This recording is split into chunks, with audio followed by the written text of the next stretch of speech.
ты иди, мне ушко надо поснимать.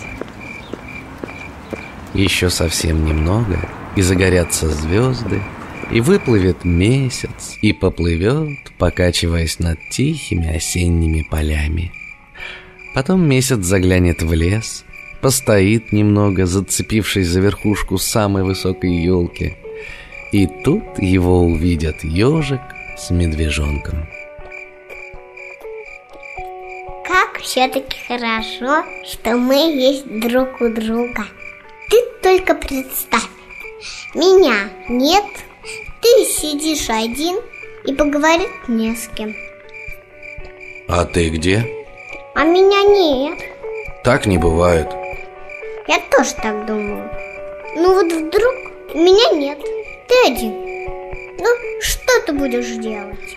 Пойду к тебе. Куда? Как куда? Домой. Приду и скажу. Ну что ж ты не пришел, ежик? Вот глупый. Что же я скажу, если меня нет? Ну, если нет дома, значит, ты пошел ко мне. Прибегу домой. А, ты здесь. И начну. Что? Ругать. За что? Как за что? За то, что не сделал, как договорились. А как договорились? Откуда я знаю? Но ты должен быть или у себя, или у меня дома. Но меня же совсем нет. Понимаешь? Так вот же ты сидишь. Это я сейчас сижу. А если бы меня не было, где б я был? Или у меня, или у себя. Это если я есть. Ну да. А если меня совсем нет? Тогда ты сидишь на реке и смотришь на месяц. И на реке нет.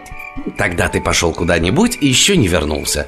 Я побегу, обшарю весь лес и тебя найду. Ты все же обшарил и не нашел. Побегу в соседний лес. И там нет. Переверну все вверх дном, и ты отыщешься. Нет меня. Нигде нет. Тогда я выбегу в поле и закричу: «Ежик!» И ты услышишь и закричишь: «Медвежонок!» Вот. Нет, меня ни капельки нет. Понимаешь? Ну что ты ко мне пристал? Если тебя нет, то и меня нет, понял? Нет, ты есть. А вот меня нет. Медвежонок не ответил. Он глядел, как месяц, поднявшись высоко над лесом, льет на них с ежиком свой холодный свет. Кучаши эрთხელ ნაცნობმა ქარმა მე მომიტანა სურნელით მევის სურნელით მევის